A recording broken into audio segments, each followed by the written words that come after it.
Hoje é terça-feira, dia de análise de fato aqui no Jornal da TVC e o tema de hoje é o mês de combate e prevenção ao HIV e AIDS e o impacto do preconceito na vida das pessoas que convivem com o vírus.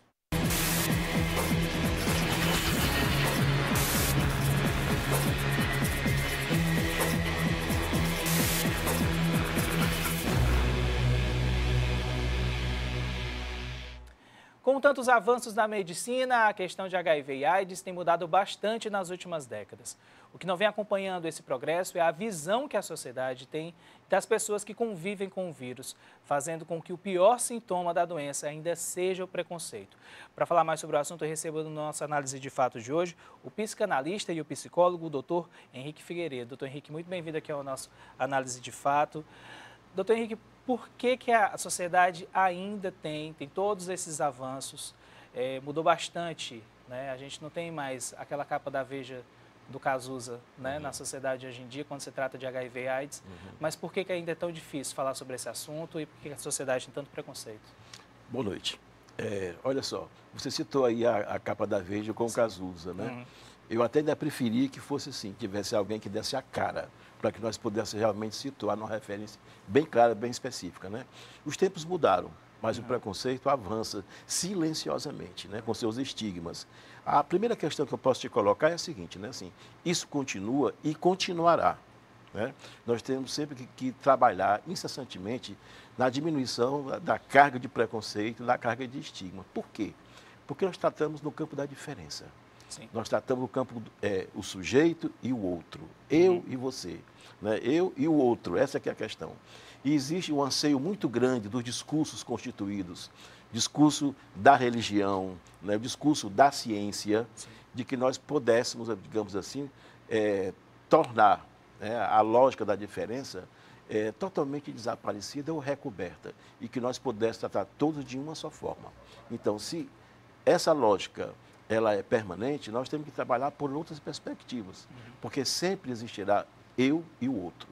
E no caso da AIDS, né, e no caso do aparecimento do HIV no mundo, principalmente quando ele rompe nos anos 80, em 81, de forma mais específica, então fica muito mais claro que nós deveríamos trabalhar por uma outra ótica e usando uma outra perspectiva ética para trabalhar a relação eu e o outro. Aí onde se apresenta, por exemplo, no discurso médico, a questão do preservativo, sim, onde eu me preservo do outro para poder obter meu prazer, sim, e essa é a dimensão ética profunda, sim, né? E, por exemplo, no campo das religiões, onde você realmente tem que reduzir a tua forma de encontrar prazer a dois, na fidelidade e na concepção de um amor profundo para que eu possa desenvolver o meu prazer. Logo no começo era muito estigmatizado como uma doença de gay, uma doença de drogado, mas embora tem vários estudos que mostram que a AIDS ela não é uma doença mais de determinados setores, né? Mas mesmo assim a sociedade ainda vê dessa forma? Sim, vê dessa forma, né? Até porque, assim, como eu falei há pouco tempo, o que acontece? O que acontece é que a caça às bruxas em relação à forma como cada um obtém seu prazer, na sua intimidade, né? Entendeu? Por que não nos anos 80, quando surgiu a questão da AIDS maciçamente, se colocou isso em referência à peste gay, que é assim que se chamava nos anos 80. Eu lembro disso porque na época, em 85, 86, eu estava começando os trabalhos no Hospital São José e aí nós tivemos a oportunidade de criar o ambulatório de HIV. Então, assim, as pessoas temiam entrar até o nosso ambulatório e realmente submeter a uma prova para saber se estava ou não com HIV. Porque todo o estigma jogado pela sociedade, né, também incluía o hospital. O hospital era uma espécie de um desejo proibido. Sim. O sujeito queria saber se estava com HIV, mas, ao mesmo tempo, aqui era uma sentença social impossível. Então, quer dizer, isso continua porque, na verdade, é uma perseguição à forma como o outro obtém prazer. Então, a sexualidade é uma das vias mais, digamos assim, vulneráveis, né, para que, na verdade, a sociedade construa toda a sua carga de preconceito. E, como eu falei há pouco também, o discurso da ciência, que mostra um avanço, mas também ela tem sua carga de preconceito em relação a isso. Por exemplo, quando você vai buscar os tratados hipocráticos, né, que é um clássico da nossa literatura, você vai encontrar que, na verdade, nós nascemos com um capital de saúde. né, ok. E dependendo do nosso comportamento, a gente pode gastar esse capital. Sim. Então, essa concepção está lá no tratado sobre as epidemias, Sim. um tratado hipocrático, né? E depois tu pega Luc Montagnier, que foi um dos grandes, na verdade, que trabalhou em função da compreensão daquilo que seja o retrovírus, isso também está posto, que nós gastamos o nosso capital de saúde existente exatamente na forma como eu busco o meu prazer. Então, a lógica, para fechar a tua questão, a tua pergunta, é assim, tá, temos isso, continua. E continua sobre a sexualidade, continua sobre a intimidade, continua sobre o usuário de drogas, ou seja, todas as formas banidas socialmente de obtenção de prazer ou alívio de mal-estar, continuam perseguidas e sempre serão perseguidas. Então, quer dizer, nós temos que a toda hora não abrir mão de um trabalho um a um e, ao mesmo tempo do trabalho um a um, traçar uma perspectiva e estratégia social. Certo, professor. E você falou que um dos grandes gargalos dessa questão do preconceito dessas pessoas é o medo de contrair, né? Assim, na época não se sabia como é que se contraía, depois começou a se estabelecer quais eram os meios de contrair esse vírus. Mas hoje, as pessoas que convivem com HIV/AIDS estão em condições, que as indetectáveis, né, que chamam, Sim. que não transmitem mais o vírus assim tão fácil, né? As mães também não transmitem mais os vírus para os bebês quando estão grávidas também, já existem essas coisas.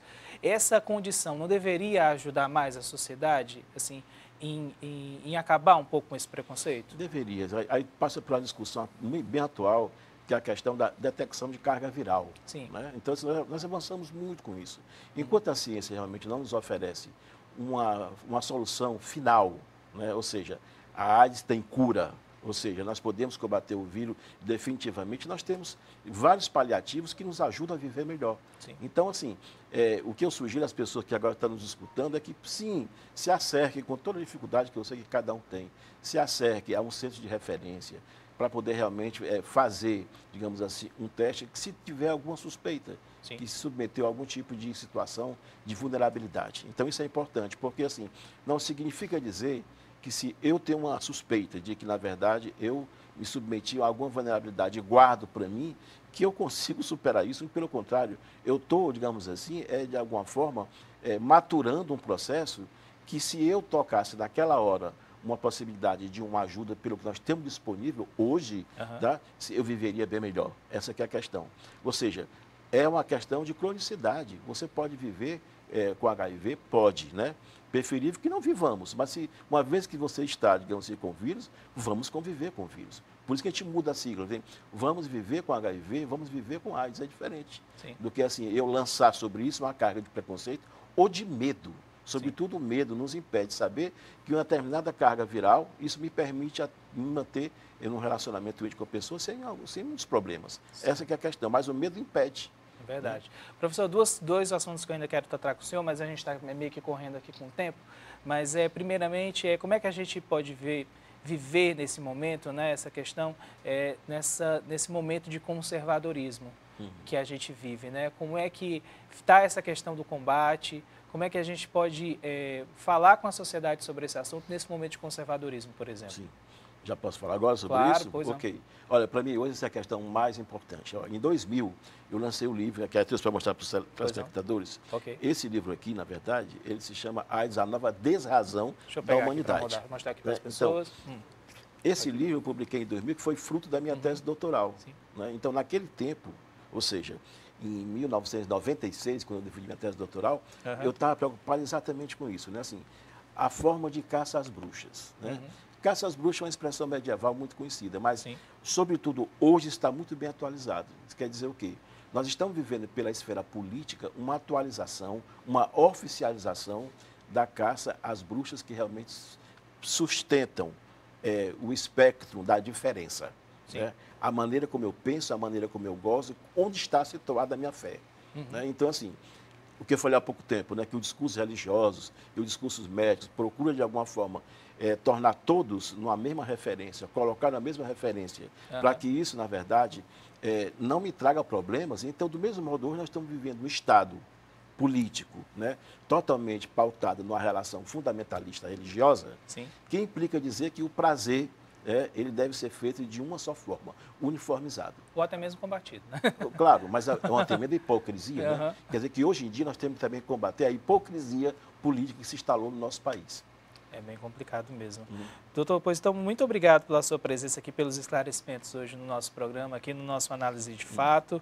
E vamos continuar aí, né, tentando aí tirar da população essas dúvidas e também combater esse preconceito cada vez mais. Eu que agradeço a oportunidade e continuo disponível para poder qualquer tipo de diálogo sobre a questão do avanço, né, de nós resistirmos, digamos assim, à invasão que está posta por aí, que é exatamente combater a diferença. Eu estou disposto a vir e falar sobre isso. Muito obrigado, então.